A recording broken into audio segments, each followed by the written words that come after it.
So for this video I'm going to show you again another golf style design. This one's not quite as intricate as the last one, but it's still the same principle. Again, what I've done is I've put two dots. They would be on somebody's arm, but in this case, so you can actually see what I'm doing, I've done them on paper, and they mark out the centres of the flowers. So I'm just starting with the internal line of petals and doing this one around that second jewel, and then the second line of petals, which are just really like writing the letter M over and over and over again.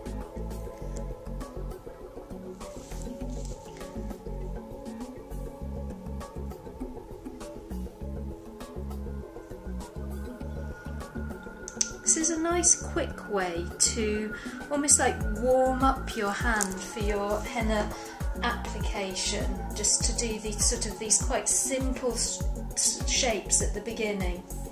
And again, I'm just trying to find the end of my sellotape. You'd think I would learn and I'd have lots of bits of sellotape already cut, but I don't learn. So let's just tighten the cone. Tightening the cone makes the henna flow out a lot more smoothly. You put much less pressure on the cone and you're able to make the sort of drape the henna better as well. So this time I'm going to go for a sort of a chrysanthemum type flower, so I'm going to do these big long petals.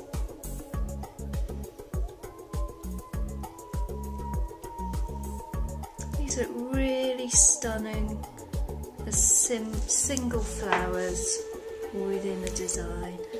Again on the second flower.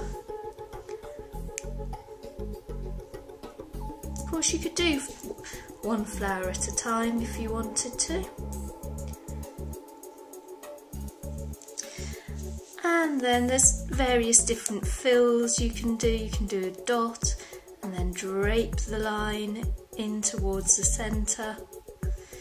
Or you could do a dot close to the centre. It's a bit funny if I don't do it all the same. You could just do some standard shading like that. And you could combine that with a line and a dot. Sometimes I like to do the dot first and drape the line in. I do that if I've got a particularly slinky sort of sticky paste, so you can get a really beautiful effect of a fine line and the henna sort of draping in with it. And sometimes you can take the line and then do the dot. Okay, so we've got our two flowers, and again it's a question of sort of just turning these into garlands that wrap around the hand, and a really simple way of doing that is to do some big swirls.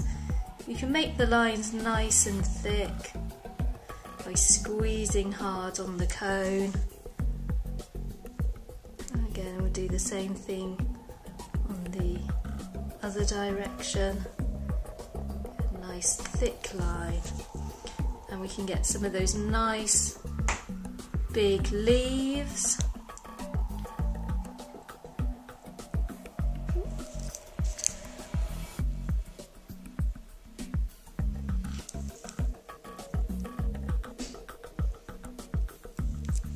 Like that. And then we'll do the same down here where we'll mirror that pattern slightly.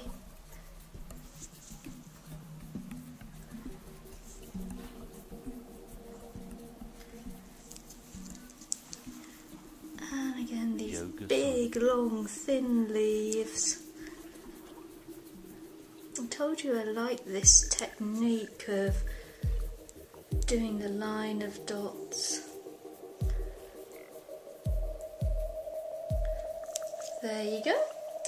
So there you have, again, two nice flower designs. Either one of those could go on somebody's hand as a design in itself, or you could repeat this pattern 3 times perhaps across somebody's wrist. So the henna design is sort of flowing like this across the top of the wrist, perhaps there, then here, and then finally just below the elbow.